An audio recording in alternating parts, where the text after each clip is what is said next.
Well, hello, everybody. It's been a while since I've done Wise Choices. I miss it. I miss all of you. Thank you so much for joining us. We're going to have a bunch of questions here. But, sometimes because the show doesn't really have a format, right?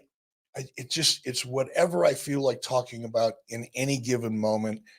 I try to position this show to answer the question whether or not a wise choice has been made, whether it's a personal choice that we all make every single day, or a choice in business or politics, although I stay the fuck away from politics. There's enough crazy going on in the world without me getting involved. But for the most part, I just kind of fly by the seat of my pants and I wait for something to inspire me, something that I feel, I don't know, so passionate about that I can't contain my thoughts and my emotions and my drive to articulate a reaction to something that caught my eye. Well, lucky for all of you, somebody gave Tony Khan his phone back, and evidently he started tweeting, or perhaps some of these stories came from interviews that he had done. Nonetheless, 2 times in one day, I was relaxed. I got my work done early in the morning. This is talking about yesterday now. I get my work all done. My back is starting to feel better. And by the way, thank all. Oops, that's my wife, Mrs. B. I'll call her back. My back has been feeling better, and thank you to all of you who have inquired and wished me well. Evidently, I had a vertebrae that had popped out of position while I was trying to unload a railroad tie, and it was stuck there. Mucker father wouldn't move, and it prevented me from moving. It was almost unbearable. But I got it popped back in. Chiropractor took care of me. My chiropractor is cool as hell. He works on horses and dogs too. I shit you not. He's a chiropractor for horses and dogs and people. He's an older guy. He's cool as shit. I called him day before yesterday because my back was bothering me so much. I said, Doc, I barely get off the chair. I mean, it hurts so freaking bad. I never swear in front of him because he's not that kind of guy. My back hurts so bad I can't get out of the chair. It's taking my breath away. What do I do? He's on the phone. I call him on a cell phone because we have that kind of a relationship. We're close. And I hear chickens, like roosters, crowing like it's dawn. It wasn't dawn. It was 2:00 in the afternoon. But these crazy fucking chickens had no idea what time it was because they're crowing and roostering and doing all kinds of chicken shit that chickens do, I guess. I don't know. But I just thought it was pretty cool that my chiropractor is this older guy he's got 24 chickens. He's got a brand new border collie named Piper, which is the coolest little dog I've ever seen. Sorry, Nick. She's out there. She didn't hear that. Absolutely cool dog.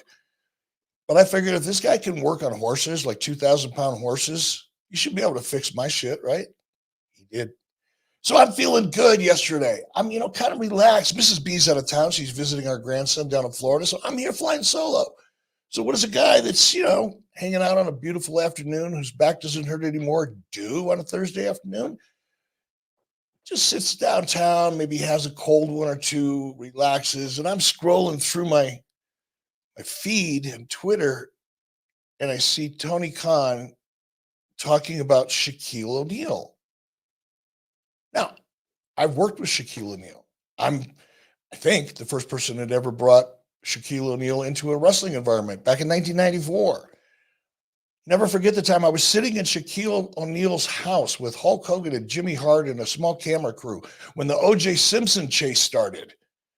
And we shut down everything, and I'm sitting in front of Shaquille O'Neal's television, big screen TV. Imagine that, right? Goes without saying, dumbass. But we're sitting in front of Shaquille O'Neal's television, me and Hulk and Jimmy, and obviously Shaquille. His dad was there as well. And he had, I don't know if they were friends or cousins or whatever, but there's 3 or 4 other guys around. And he had these 2 big ass dogs too. These dogs were fucking huge. I don't know what they were, but they were huge. Go figure. Anyway, we're sitting there watching the O.J. Simpson chase. And I say all that just to let you know that, I'm a big fan of Shaquille O'Neal. I think he's cool as hell. I think some of the stuff that he's done outside of basketball, I don't know, it makes him feel just like a regular guy. You know, he was like a volunteer deputy sheriff that actually worked the streets. And he does a lot of good things. So I'm a big fan of Shaquille O'Neal. Super Dave, can you pull this headline up? I think I saw this on Fightful. Yeah. Okay, so this is the first of two that caught my eye. Shaq is the greatest celebrity wrestler of all time, Khan said. Backstage, I've never seen anyone come in and be more genuine, spend more time working on the craft for months, as well as paying respect to the wrestlers. This is one of the biggest stars in the world.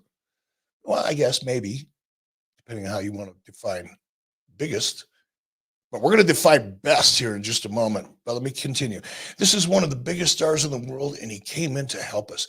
He gave to the wrestling business in a way that was incredible, and I'd be remiss not to mention that. Now, that's a very nice statement, by the way. The statement's fine to a degree. Shaq is a great guy. As I mentioned, he is very down to earth. He doesn't have the holier than thou attitude that some celebrities unfortunately do walk into any room with. He's a great guy. But before I continue, I want to do something here to kind of put all of this into context. So the word best, because it's going to come up a lot this morning, it means different things to different people, maybe. I guess how you can interpret it, or maybe context is very important, but you got to start somewhere. So I thought, let's just start with the actual definition of the word best. Let's clear that up, because until we clear that up, none of the rest of the shit's going to make any sense. So Merriam-Webster, never met the man. Is it a man? Is it a woman? Doesn't matter. Or is it two people? Merriam and Webster. I don't know. Whatever. Doesn't fucking matter. So I looked it up, and it is a superlative of good. Okay. There's really three definitions here. Excelling all others. Okay. This is the one that caught my eye. Most productive of good. Offering or producing the greatest advantage, utility, or satisfaction. And number three, most largest. Okay. No, largest, again, I see that. But to come out and say that Shaquille O'Neal is the best celebrity wrestler of all time is pretty fucking dumb. Unless, of course, you don't know anything about, I don't know, Bad Bunny, Logan Paul. And I know these are relatively new, right? These are new celebrities. Bad Bunny, one of the most popular celebrities on the face of the earth, had a match that probably only 2 or 3 people in AEW on the entire freaking roster would be capable of having. In his first match. Now, if we apply Merriam-Webster's definition of the word best to Bad Bunny, for example, I think excelling all others when it comes to his physical performance in the ring absolutely applies. Most productive of good, offering or producing the greatest advantage, utility, or satisfaction. Now, that's kind of broad in some respects, but if you think about Bad Bunny and what he produced for, what was the benefit to WWE? I don't know, tens of millions of followers that were all watching to see how their favorite musician was going to do in a WWE ring? That's a pretty big advantage.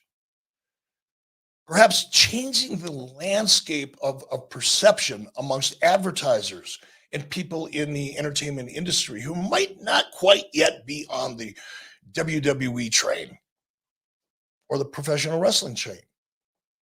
Certainly, someone like Bad Bunny and the impact that he made WWE cool as fuck. Nobody's going to argue that. Nobody in their right mind would argue that. So I tend to think right off the bat, I don't know if I had to pick the best, and I'm not even getting into the people that I've had the opportunity to work with in the past. I'm going to kind of keep this as current as I can. I'm not going to mention guys like Dennis Rodman and the amount of revenue that Dennis Rodman created and the branding that Dennis Rodman was responsible for and helping NWO and WCW and Nitro becoming not just a popular wrestling show, but a pop culture fucking phenomenon. Yeah, that would be Dennis Rodman. But I'm not even going to go there. And I'm not even going to mention Karl Malone. Clearly one of the best athletes that ever stepped inside of a professional wrestling ring. I can't honestly say as much as I like and respect Karl Malone, his beautiful wife. I had a chance to visit them in their home in Salt Lake City. It was a wonderful time. Talk about a down-to-earth guy. Karl Malone drives semi-trucks for fun. He has a farm. This guy is as down to earth can get. I went to his house in Salt Lake City. Diamond Dallas Page was with me, and I'm walking through his house, and it's like I don't know if you guys have ever been to a Bass Pro Shop, the big hunting and fishing, mega stores that they have around the country. You walk into his house, it's like walking through the lobby of a Bass Pro Shop. And he's got animals that he's bagged and trophies and fish that he got mounted that he caught. I mean, it's like walking through a wildlife museum, man. It's cool shit. But anyway, I'm not going to talk about Karl Malone. As great as he was, and still is, I'm not even going to talk about him because that was a while ago. And I'm not going to mention guys like Kevin Green, all-pro linebackers, Super Bowl champ. I'm not going to mention because, whatever. Let's try to keep this current. I don't want to sound like I'm putting myself over at all. So let's just kind of stay focused. And then we have, like I said, I used Shaquille O'Neal back in 1994. Nothing new here, folks. You didn't crack the egg. Egg was already cracked. Tony.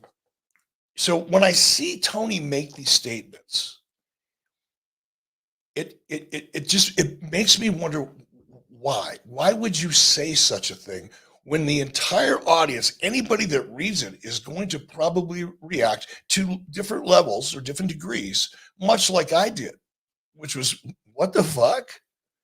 What are you talking about? You lose credibility, Tony.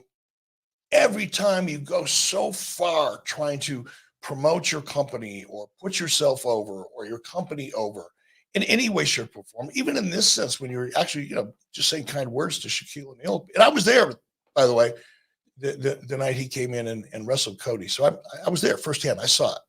I know exactly what he did. I was standing 60 feet away on the stage watching. So I get why you did it, Tony, but you make yourself look like a freaking idiot. You make yourself you begin to appear as delusional. And and I mean this. Tony Khan appears to be as delusional as Dave Meltzer. Because neither one of these guys have their finger on the pulse of shit. It's a weird image. I'm not going to think about it. Neither one of them have their finger on the pulse of anything. They are so outside of the core audience. And when Tony and or Dave say the stupid things they do to try to defend their positions and their perspectives and promote their company, I say there, right? Fraudulent slip, I guess. Freudian slip, not a fraudulent, a Freudian slip. Could be one of the same. But anyway, I digress. AEW, Tony Khan looks delusional when he says that stupid shit. It's a reflection of the brand because Tony has made himself the face of the company, which is a major mistake. I talked about it 4 years ago. 4 years ago, it was apparent to me that Chris Jericho was kind of because when AEW first started, Chris Jericho was front and center, and I thought that was a smart move. I really did. But then gradually I could see more and more and more of Tony Khan. And Tony Khan has decidedly, intentionally become the face of AEW. And it's not a good look. And every time he goes on social media or does an interview, I would say 7 out of 10 times, he says some of the dumbest shit that is a negative reflection from most clear-thinking people, it's a negative reflection on AEW. The best celebrity professional wrestler? Like I say, I don't know, Bad Bunny, Logan Paul. If anybody out there, and I challenge you to enlighten me, because sometimes I'm so convinced I'm right, only to find out, not really. I mean, it happens. My predictions are generally in the 97 to 98% plus category, so I'm pretty good on predictions. But sometimes I'll read a situation or form an opinion about something, and new information will come along and make me realize I was wrong and I made a mistake, and I'll freely admit it. I did it yesterday before I saw this best celebrity wrestler bullshit from Tony Khan. I'm talking about diet, because a lot of people reach out to me, want to know about the carnivore diet and fasting and some of the stuff that I'm really excited about doing for myself. And they're looking for a little guidance on how to start or overcoming challenges, whatever. And I was on a roll. I was on a nutrition roll. I wasn't even thinking about wrestling on social media. I was just talking about health and diet and quality of food, helping farmers, all that kind of stuff, right? And this guy, and I feel so bad about it, but he texted me, he posted, I came here for the wrestling, but ... I'm staying for the nutrition conversation. Well, me being a little quick on a draw, I read the first part. I came here for the wrestling, and I jumped to the conclusion that this poor guy was just busting my balls because I wasn't talking about wrestling. I was talking about something else. And how did I respond? Incorrectly. There's a hint. So he says, I came here for the wrestling, but ... I didn't read the rest. And I fired back immediately, because that's another flaw. It's another flaw in my game. Sometimes I don't think enough before I do or say something. I'm working on it, folks. My wife makes sure I'm working on that. But I fire back, well, then ... fuck off. And I didn't think anything more of it. And then I see he posts again a response to that. He says, hey man, I think you misunderstood or misread, because I'm really digging this information. I felt so bad, and I apologized. I felt bad this morning when I woke up about that. It was just a guy jumping in, man, and I'm busting his balls publicly. Anyway, I am capable of making mistakes. It doesn't happen often, especially when I'm talking about wrestling. But I think I put the best celebrity wrestling thing to bed for the most part. And it's sure enough, I'm thinking about that. I'm thinking, maybe I should just roast AEW and Tony Khan over those stupid statements, because that's some low-hanging fucking fruit, people.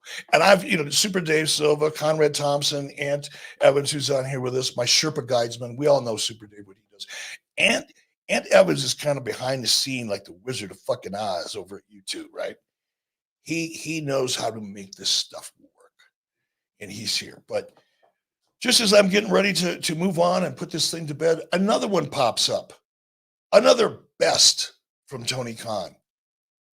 Now this one popped up right before the show aired last night. So yours truly, because Mrs. B's not home, I immediately turned on the television, went to TBS, and I thought, I'm going to check out Dynamite and see what this best women's division in the world is. Because if it's the best women's wrestling in the world, I want to watch that, because I dig it. It's fun. It's amazing to see how far so many women have come in professional wrestling, and I'm here for it. So I'm excited, because Tony Khan said it's the best women's wrestling in the world. Nobody better. That's a big statement, but hey, I'm tuning in because I want to check it out. And I did. Can we see that? Did you get that one, Super Dave? I think I sent that one to you yesterday. Just want to make sure I'm not quoting them wrong. You know what? I didn't, but I can have it ready in a second. All right, we'll pull that up. Just I want to make sure that I'm not putting words in Tony's mouth. Although, from Tony Khan's perspective, that would probably be a smart thing to do. Just saying. So yeah, I sit back. I got my New York strip, grilled on my big green egg, because I had the time. And and it just makes steak so good. Super Dave, you let me know when you have that because I'm just filling time right now. But I'm sitting down, TV tray in front of me. Yep, just like a little kid. Got my TV tray in front of me. I got my 12-ounce New York strip, Black Angus, aged 28 days, dry aged, not that wet aged bullshit. Don't buy into wet aged. Red flag. Red flag. Anyway, I sit down, I'm carving up, and Dynamite opens up. I see MJF in the ring with, I think it was Daniel Garcia. And I was excited about that for a few minutes. And then eventually we got into, I think it was a 6-person women's tag. Well, I figured if they've got the best women's wrestling division in the world, and there are 6 women in the ring, surely at least 1 or 2, maybe even 3 of them represent the best women in the world. Super Dave, let me know when you have that thing. So I'm with great anticipation, I'm watching. And what do I see? I kid you not. I looked up from my steak and I saw 2 or 3 of those 6 women shaking their tits. That was their thing. Like, wow, that's a high spot. Like if you're 12 or 14 years old, whew, you're loving it. And then but that's subjective. That's here nor there, whatever. It's entertainment. I don't judge. I try not to judge. I analyze numbers and results, but it's so subjective. I try not to let my personal taste influence what I say. And then I watch the body of the match. And I don't mean to be hurtful because I respect every single person who chooses to make the commitment to become a professional wrestler, because it is grueling difficult. And I'm not even talking about the training and what you need to learn to get there, but the business itself is so, so hard, physically, mentally, emotionally, spiritually. The ability to have a family and keep it together because you're on a road all the time. Well, that used to be the case. Not if you're in AEW because you don't do house shows. All you do is TV, and 70% of the roster probably has only done 1 or 2 TVs all year. So yeah, it's not really a stress, a life stressor in AEW. But nonetheless, it's a big commitment. You spend so many years, and the odds of being successful in professional wrestling, it's like the odds of waking up one morning and saying, you know what, I want to be a guitar player and I want to be in a rock and roll band. So yeah, I want to be a rock superstar. Well, great. That's a great aspiration. But the odds of anyone getting to that level are so ridiculous. Russ Francis, the late Russ Francis, played with New England Patriots, San Francisco 49ers, used to live here in Cody. We're friends. He was also a private pilot. So was I. So we had a lot of things in common. And his father was involved in a professional wrestling business. And actually, Ed Francis was a celebrity professional wrestler back in WWE. I don't know, WrestleMania. I don't know what it was, 2 or 3 or 4, whatever. But so yeah, Russ and I had a lot of things in common.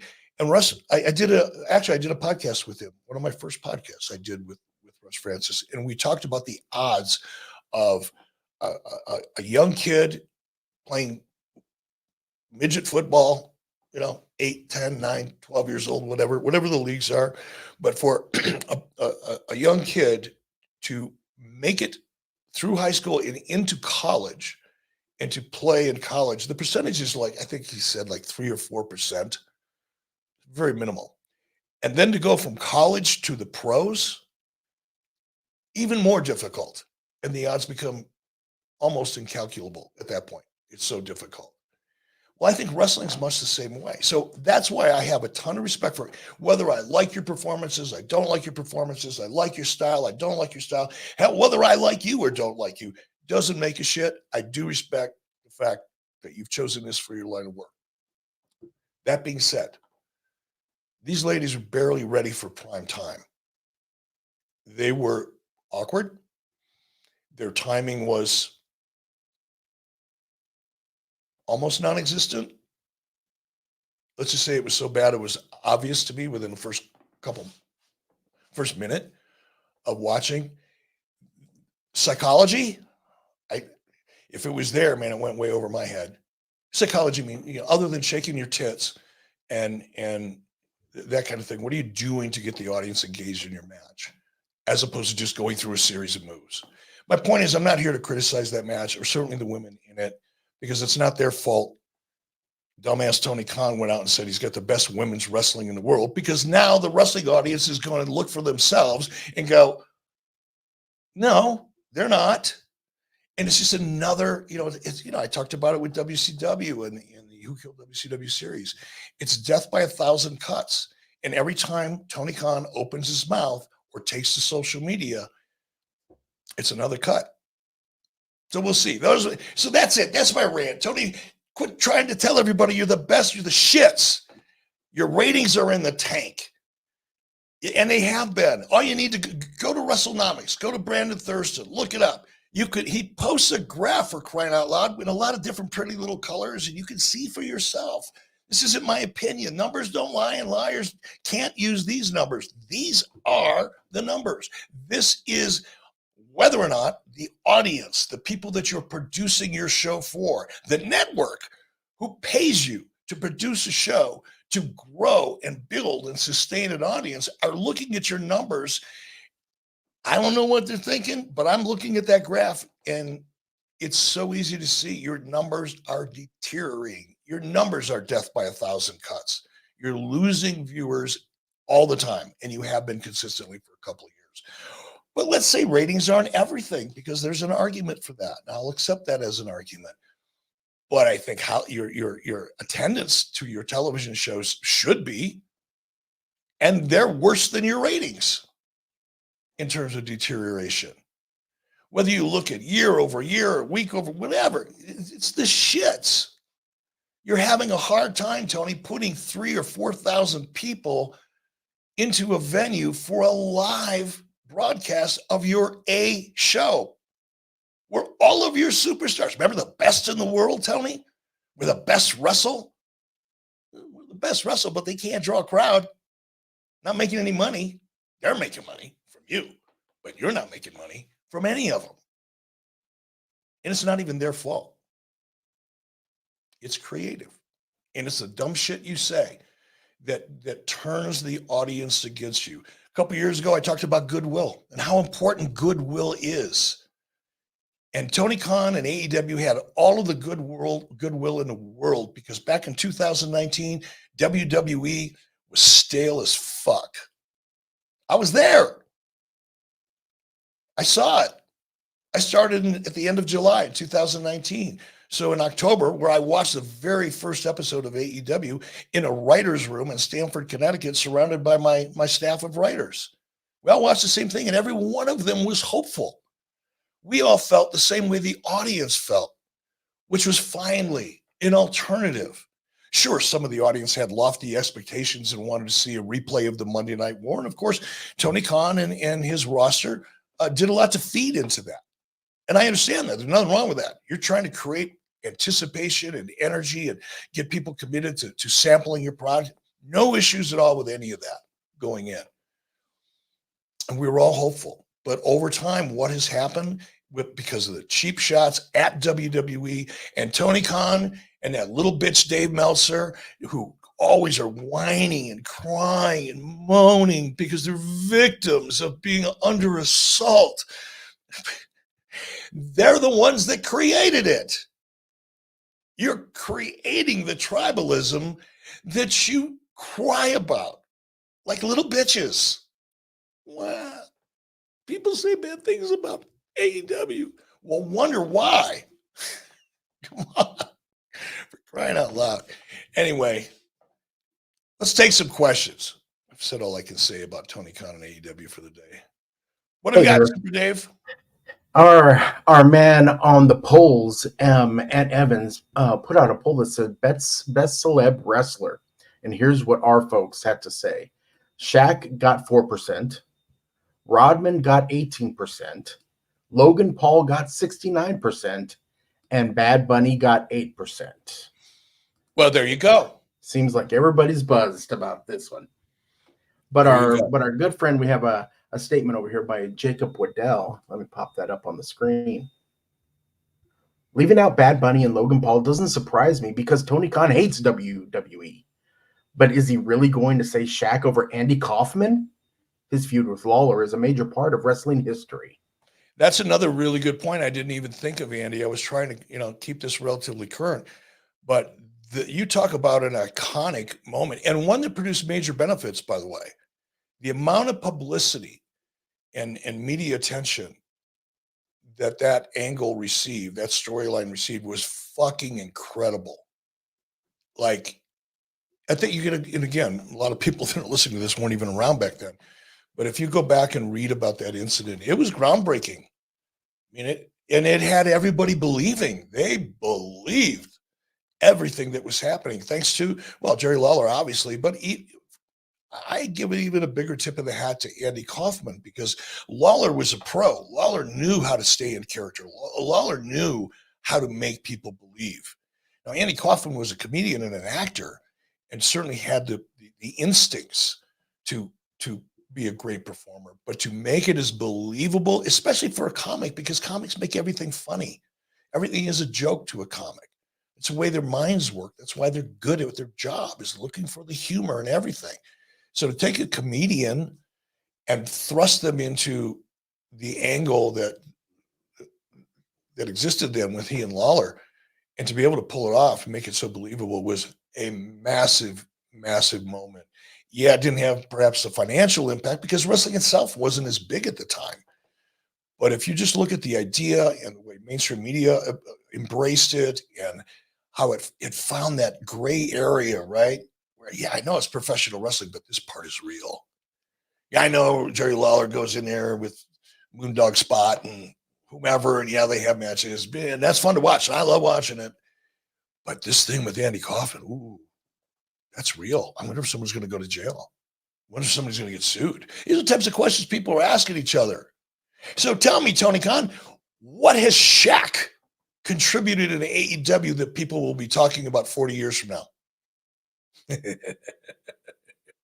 Oh, I could have fun with that question. All right. Thanks you for that, man. Jacob, Waddell, we appreciate that. More good stuff coming your way here on Wise Choices. Ladies and gentlemen, thank you so much for being a part of the show. I have a fucking blast doing it. I'm just now getting warmed up. That's the only hard thing about doing this show solo for me, is when I sit down in front of this camera, I kind of have an idea of what I'm going to say and do, but for the most part, I'm winging it. And it just takes me a while to get my gears grinding, right? And all of a sudden, the gears get meshed up. My mind kind of connects with my mouth and vice versa. And fucking off we go. We're running hard. And that's right now about where I'm getting. My caffeine's kicking in. Life is good. We got another one, Super Dave. Jake from Windy City. Why do you think Ted Turner never talked publicly about WCW, not just in this latest documentary, but over the years in other books or docs? Would love to have heard how much wrestling meant to him. That's a really good question. And, we never went to Ted for a lot of his on-camera support. We used Ted a few times. We used him for Hulk Hogan and Ric Flair, the signing of that match that I believe Shaquille O'Neal was a part of. We used Ted for that. Ted and Jane came to a television show, taping for WCW Saturday Night. So Ted was very willing to lend his brand to WCW because he genuinely liked it, wrestling. But we never asked him to do interviews and that type of thing. So I think a lot of that was on us, but also you have to realize Ted Turner was, at that time, Turner Broadcasting was one of the most powerful media empires in the country, particularly on the cable side of things. And Ted was a little busy, and that was running that company. And then you look at some of the things that Ted was doing outside of Turner Broadcasting with his bison ranches, for example. At one point, Ted Turner was probably the largest individual landowner in the United States. I think he's probably conceded that to Bill Gates now, but Ted Turner owned land, still does, all over the United States, and I think into Mexico and South America, where he raises bison, because Ted believes that from a nutritional standpoint and environmental standpoint, bison is a great product to raise. So he's got all that. And I think just, WCW was probably, as much as he may have loved it, wasn't the highest, most important thing on his things to do every day. So I'll take the responsibility for that, just because I never really asked him to. Because I'm sure he probably would have. Thank you, man. I appreciate that. What we got? Mr. Monster. Why can't AEWA make stars? The same reason they can't hold an audience. They don't know how to tell a story. You can't make a star without a story. Imagine that. How simple is that? You cannot make a star unless there's a story for the star to excel in and become a star. They do not know how to tell stories. They don't have a basic concept of the structure of storytelling. They do wrestling storytelling, fairly low level stuff, not that complicated, but it doesn't matter either. People don't, it doesn't resonate because it doesn't create emotion. In order to create a star, one will have to create an emotional response amongst the viewers. And the only emotional response that you get in AEW is, this is awesome. And it's justified according to Tony Khan. This is awesome. Like fucking trained baby seals begging for fish. And they're responding to some crazy bump, some ridiculous combination of super athletic, but fucking absolutely meaningless wrestling moves. I mean, and again, I don't apply a whole lot of logic to professional wrestling because after all, it is professional wrestling and I can be entertained without having it be logical. However, when you see some of the stuff that they're doing in AEW that evidently gets them the award of being the best is absolutely fucking ridiculous. It's just cool. I mean, it's really impressive you can do that, but it doesn't do anything at all in terms of creating emotion. So that's why, Mr. Monster, same reason their shows suck overall and they can't draw crowds and their ratings are going down and they can't create stars because they just don't know how. It's that simple. Super Dave. Jake's channel and Haley's channel and Dad's channel. Oh, look at Jake. What a cute kid. And I was just going to say I should not swear because this is Jake's and Haley's and Dad's channel. I don't know how Jake is or Haley. And if I say the wrong thing and I offend Dad, then Dad could end up in Wyoming coming here to kick my ass. I don't want that to happen. But then I see the question or the comment and it's love your honest ass assessment of AEW. All right, Jake, Haley, and Dad, thank you for that. Cute picture, by the way. I love that. Travis Medway. Travis is with us a lot, man. Travis is cool as shit. He had a friend who was supposed to come over and watch WrestleMania, something that they had been doing for a long time. It's kind of like an annual reunion amongst these friends. And last year, Travis begged me to put some pressure on one of his buddies who just wouldn't make a commitment to come or be there or whatever. And he eventually no-showed. And Travis was hot. He was hot. I don't know if he's gotten over it, but thanks for being here, Travis. Coming out of Flushing Meadows, Punk and Brian, the faces of AEW. It was impossible to fuck up, but they misused Punk, sent him on a Punk appreciation ovation tour rather than a story, and still paying for losing that momentum. Yeah, I don't think there's ever been a situation quite as fucked up as the AEW Punk story on so many different levels. And I was hard as hell on Punk when he first came into AEW. I just didn't see it. And then unfortunately, and I never worked with Punk. I didn't know Punk. But I'm watching and I'm listening to some of the things Punk was saying, which let me just say I had an issue with some of it. But I'm watching him in the ring. I'm going, there's nothing here. I mean, yeah, he was kind of hot back in WWE however many years ago, but I'm watching the crowd reaction. I'm just watching the matches, and I'm watching the ratings, and I'm thinking, wow, this doesn't work.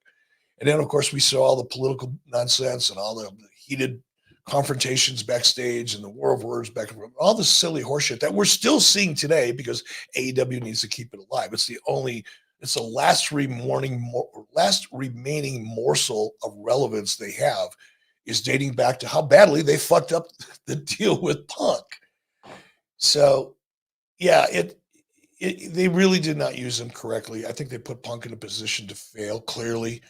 And I'm sure I'm guessing, I don't know, I'm guessing that led to a lot of the personal issues between Punk and Tony and Punk and everybody else on the roster. He was pretty outspoken about it. It was a mess, and they've not recovered, and they won't recover. There's no more big names to bring in that will move the needle. Don't believe me? Mercedes Moné. How's that going? 502,000 viewers in prime time last week. How's that going? Now we'll see, a little while. I didn't watch the whole show last night. I actually had a hard time watching Dynamite last night. I wanted to watch it, but it was so fucking bad. I'm not going to do this to myself. I knew I wasn't going to do a review of the show. So I tried though. I really, really tried. Couldn't pull it off. But it'll be interesting to see what kind of rating comes in today. Since we don't know what it is, and it's Thursday and the ratings will come out, I'm going to predict that we'll be back to just a hair under 700 or a hair over 700 because they're getting their Big Bang Theory lead-in back. Without the Big Bang lead-in theory, when people only want to watch Dynamite, there's about 500,000 people. The rest of that audience comes kind of artificially from the Big Bang Theory audience hangover. That is the number of people that haven't gotten up and changed the channel or reached for the remote and changed their channel until about 5 or 7 or 8 minutes into the show. And they go, oh, what the fuck are we watching? No, I'm out of here. Boom, they go. That's the real audience. So when you look at that first quarter hour, again, go to WrestleNomics. Brandon Thurston does a phenomenal job of tracking this stuff. He keeps his personal views out of it, keeps his politics out of it, keeps his agenda out of it. He just gives you the information and you do with it what you will, which is why I put the guy over so much. Anyway, when the quarter hours come out, take out that first quarter hour, just throw it off to the side, and take the remaining quarter hours, add up the total viewership in each quarter hour and divide it by 7, and that's the audience that AEW has. That artificial bump they're getting in the first quarter hour, and that first quarter hour weighs pretty heavily. When you take that artificial bump out of the first quarter hour, they've got 500, maybe 600 actual AEW viewers, and they're going to get that artificial bump back. They get that back tonight, so that's why I think they'll probably be up to 680, 690, 710, somewhere in there. That's my guess. All right, we got Mo. Ben Wells, another great picture. Ben Wells has become a YouTube member. Thank you, Ben. We're going to do some fun stuff. I know I haven't been as active with our exclusive members as I should be. A lot of it's just, I've been spread pretty thin for the last 10 days, but I'm home now. I'll be home for at least another 2 weeks, and I'm going to have some special exclusive footage of the Bischoff family 4th of July. And I'm going to post it exclusively to our 83weeks.com members. Like cooking steaks, go to the rodeo. We have a rodeo every night. We're going to have some friends in town, some family in town. My daughter's going to be here. Her significant other is going to be here. First time he's been out to Wyoming. So his name's Alex. I'm looking forward to showing Alex around. He's a cool guy. But yeah, 83 Weeks members, look for exclusive Bischoff 4th of July family fun coming your way right here on 83weeks.com. Thank you, Ben. Mr. Whisper, Eric, you might have already touched on this in another question or video, but have you reached out to Booker T? He was very upset on his podcast after the Russo Bash at the Beach episode of Who Killed WCW. No, I have not, and I'm wondering what he was upset about. Now, I did watch that. I did watch it, but I don't know what he would be upset about. Probably something I said. Maybe I should reach out to him. Thanks, Mr. Whisper. I'll tag him, see what he has to say. I've always been pretty straightforward with Booker and he with me, and we've always been pretty friendly. So if there's an issue there, I'll fix it. All right. Thank you, Mr. Whisper. Joe Dodd, Eric, did you have any hand in Ready to Rumble? Where did that fit in at the end of WCW? Great question, Joe. Again, go back in time.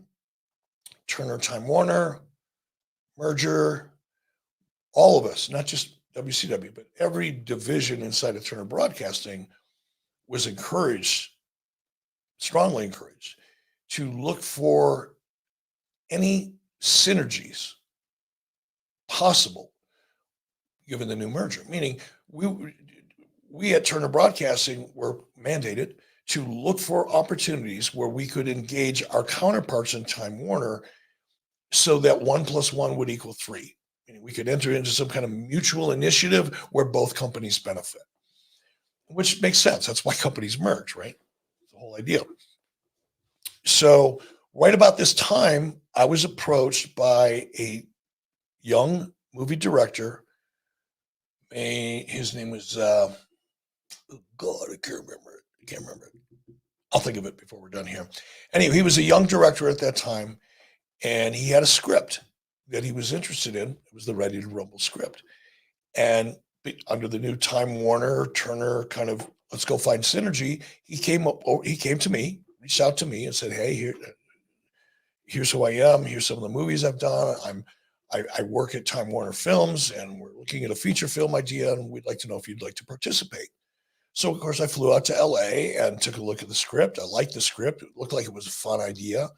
And I could certainly see where there was a ton of synergy between WCW and Warner Feature Films to help make this happen.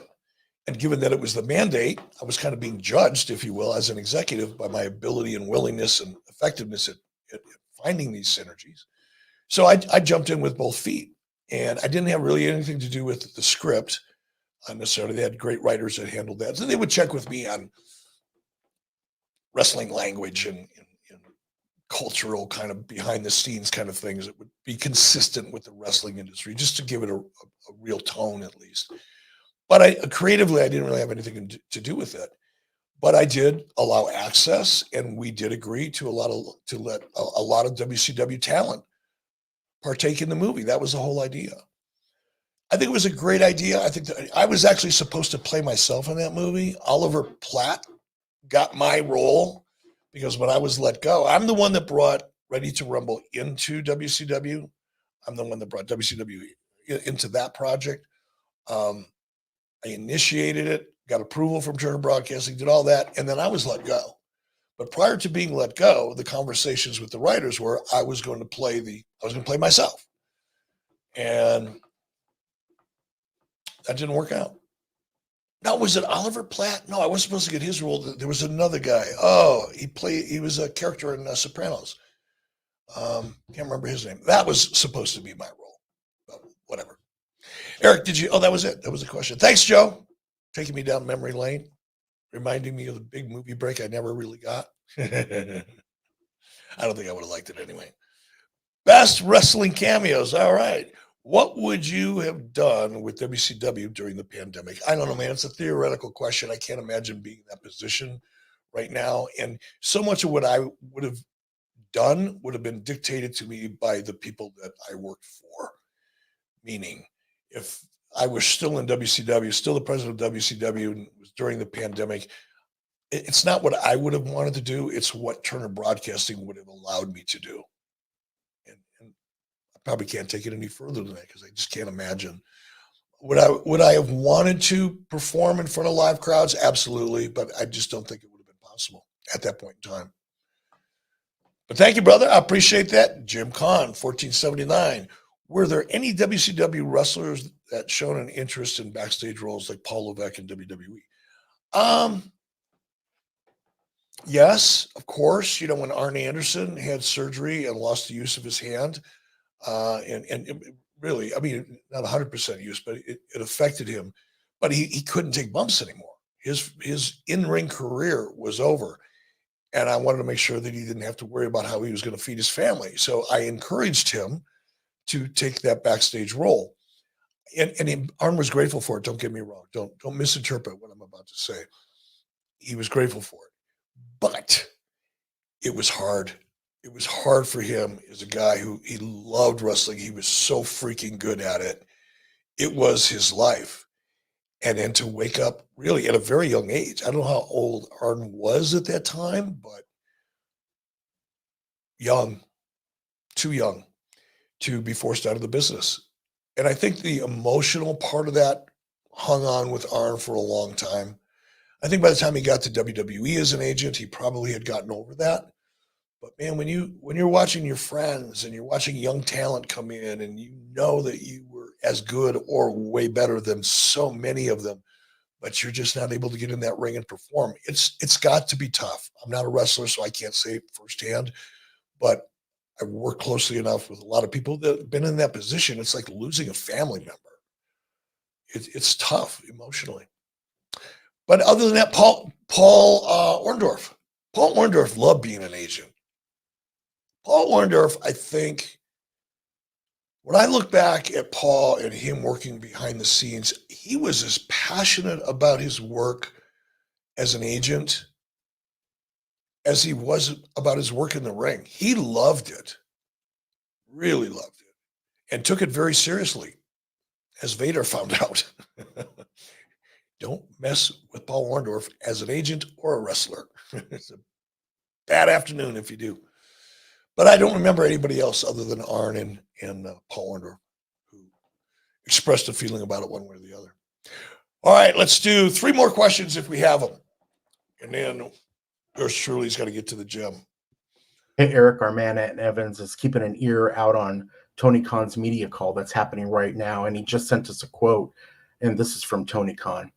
Mercedes is one of the greatest free agent signings in pro wrestling history. One of the most significant signings ever in AEW history. Care to comment? They either need to up his medication or cut it back. What? Who? I just, holy cow. Yeah, she's tearing it up, man. Talk about significant. The impact, the absolute impact that Mercedes Moné has had on AEW is off the charts. Meaning it doesn't fucking register. It's not off the charts because it's off the charts in a good way. It's off the charts because it's not working. And you know why, Tony? Because you fucked it up. You didn't introduce Mercedes Moné properly. You didn't build her beyond announcing and teasing. And then you made the career-killing mistake for her of giving her a live mic. She can't cut a promo, but yet you put her out there to cut promos for, what was it, 4, 5, 6 weeks before she ever wrestled? You killed her character before a bell ever rang. And now you're going to put her on this pedestal and draw all this attention to her, encouraging people to make comparisons. And guess how that's going to work out? That's why you don't want to do things like this. When you're down and you're fighting and you're trying to make a comeback, be humble.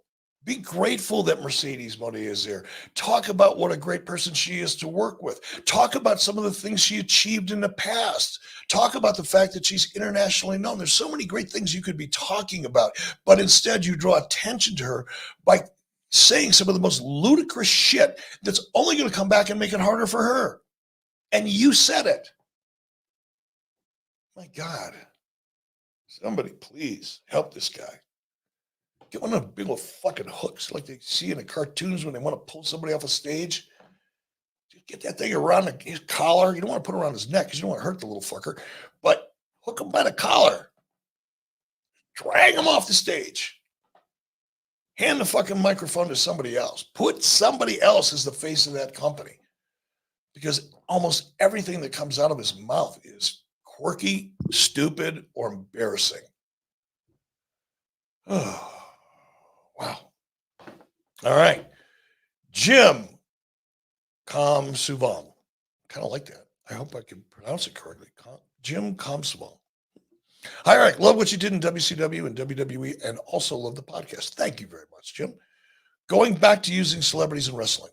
Do you think using celebrities sporadically and pair them with a wrestler will bring eyes to both companies? Absolutely. I keep going back to Bad Bunny and Logan Paul because there's just not 2 better examples. I mean, extreme examples of a promotion and effort, collaboration that works so effectively for both companies. I mean, with you. I don't know how many followers Logan Paul has, active followers I've heard. I don't know if Super Dave, you can find that number, but it's got to be in the 6, 8, 10 million category. I mean, just whatever it is massive. And these are people that are actively engaged. I mean, they're following Logan. They're fans of Logan. They're listening to his stuff on podcasts. They're following him closely. And when Logan Paul says, I think I'm going to get into a wrestling ring, what percentage of that overall number do you think decided, I don't normally watch WWE, but I'm going to give this because I want to see what Logan's going to do. There's no better way to use a celebrity. There's no better benefit than the benefit of bringing an entirely new audience that isn't a regular viewer of your product to sample your product because one of their favorite celebrities happened to be involved. Bad Bunny, same thing. Logan Paul, same thing. Yeah, and particularly when they can perform, particularly when they can go in there and have the quality of match. It's still Bad Bunny still blows me away. He was one and done. He's gone. Logan Paul, I don't know how many matches has Logan had. Maybe 12? And all of them have been fucking outstanding. Whatever it is, 12, 14. I'm not keeping track. But yeah, what an amazing promotion. Thank you, Jim. I appreciate that very, very much. Logan Paul has 32 million followers. Okay, 32 million. 32 million followers.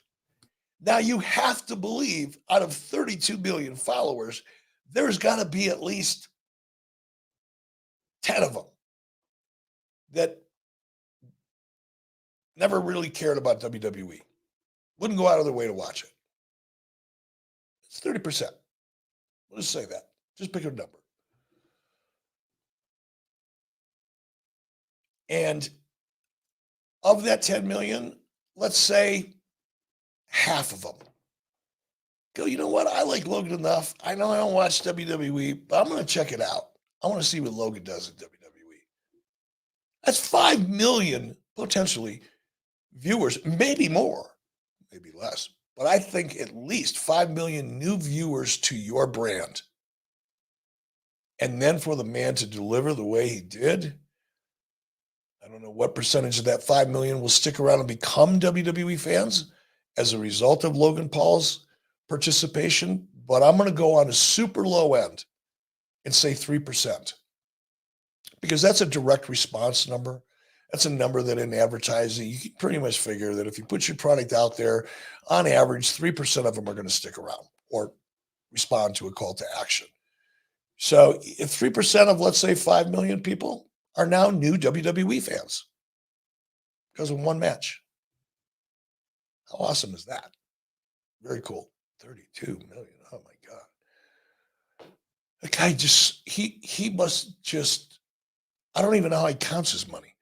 Catherine Summers. Yay, Catherine. We love it when females show up and invade this testicle festival that we conduct here on YouTube all the time. Hey, Eric, thank you for firing the first shot heard around the wrestling world on September 4th, 1995. I can say I celebrated my 18th birthday that day. Well, that is outstanding, and thank you for that. And by the way, we're talking about going back and doing something at the Mall of America. Obviously not this September, but maybe next September, to have a reunion show, if you will, celebrating Nitro with the podcast. Conrad Thompson, myself, and a whole bunch of guests invading the Mall of America for the second time with wrestling. But thank you, Catherine. I appreciate that very much. Any updates, Super Dave, from our man with the plan, Ant Evans? Here's the latest from the conference call with Tony Khan. We are in the red zone, heading to the goal line, and we are expecting to score a touchdown. And he's referring to his TV deal. Okay. Well, maybe that's true. I hope for his sake it is. But here's what I wonder. Like I said long ago, and I know Dave Meltzer keeps spreading this lie that I predicted that AEW was going to get canceled. I never did that. That's another Dave Meltzer lie. And if Dave Meltzer can clip a recording where I said it, or show me in print in an interview where I said it, I'll be happy to apologize for calling him a fucking liar, but I'm not worried about that. because I never said it. I did suggest at a point in time when Warner Bros. Discovery was courting WWE and was in a position to possibly acquire, it was either SmackDown or Raw. I did suggest, and after that was made public, I did suggest if that were to happen, Tony Khan's toast, AEW's toast. But that didn't happen. And I've also said on the record multiple times for a year and a half or 2 years that in all likelihood, TBS will renew AEW. I don't think they're going to get anywhere near the money that Dave Meltzer and Tony Khan were hoping for and talking about, with Dave Meltzer in particular, the douchebag, talking about they're going to get a massive increase in their rights fees because look what hockey's getting.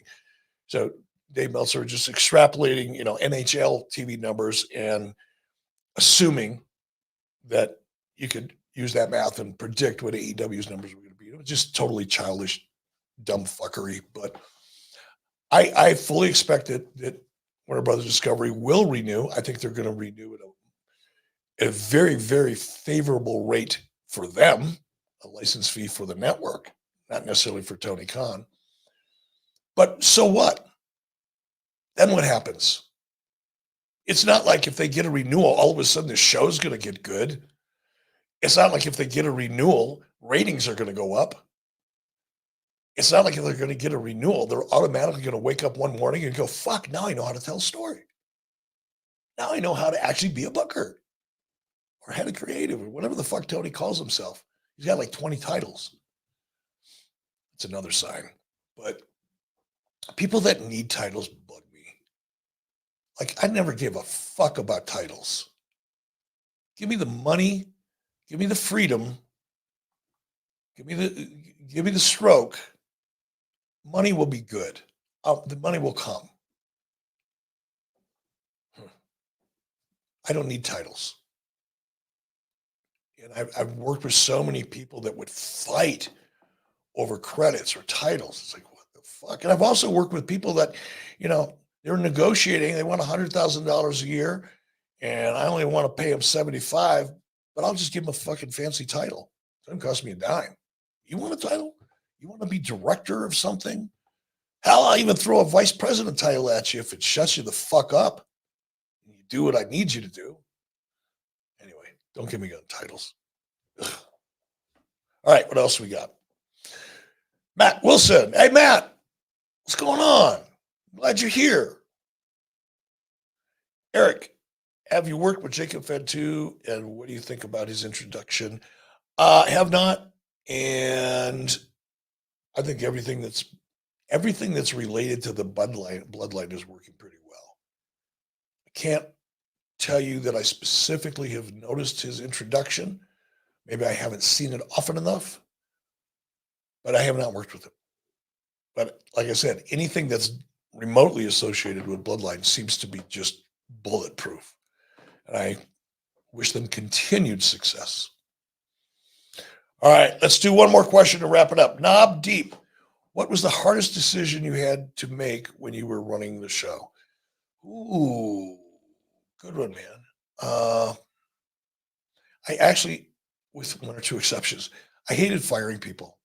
That was always hard for me. In fact, so hard for me, there were a lot of people I should have let go when I took over WCW because I knew where their heads were at. I knew where their loyalties were at. I knew where their hearts were at because I worked with them on their level.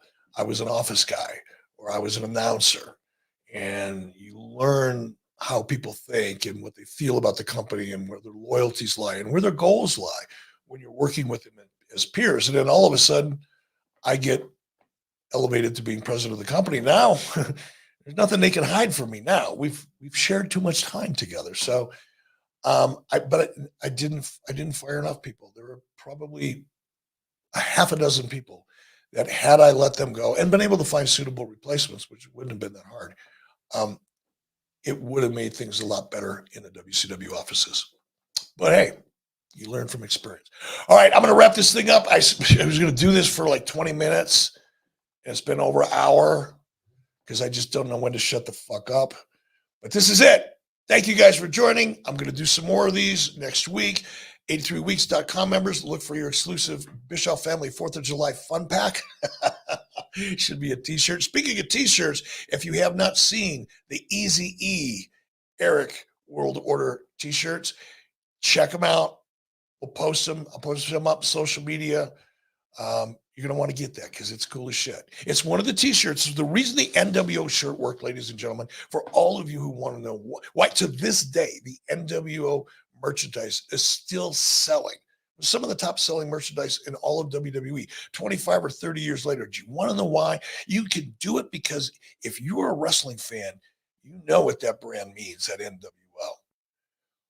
But you can wear that shirt and go out to a club and try to get laid. And that person you're engaging isn't necessarily going to know you're a wrestling fan. So if you're a wrestling fan, you can operate in both worlds.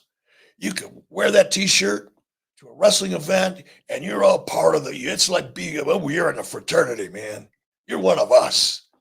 It bonds people together. It brings them together emotionally, spiritually. They're there to have fun, drink beer, yell at some people. Maybe get in a fight in the parking lot when you're done, whatever, but you're all there together. You can also wear that shirt, go out and try to get laid.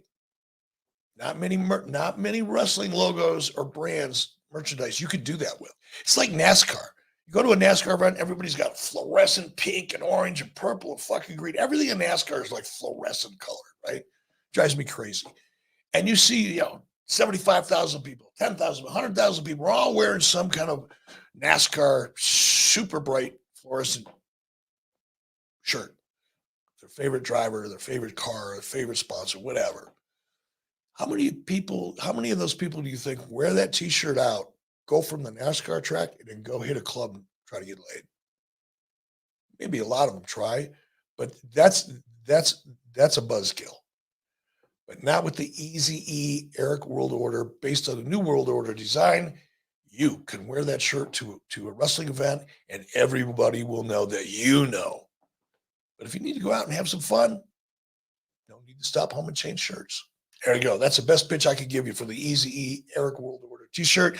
Thank you all very much. And Evans, my Sherpa guidesman through this valley and mountainous terrain here on YouTube. Thank you very much. And Super Dave, you're always the best. I'm out of here. See you next time.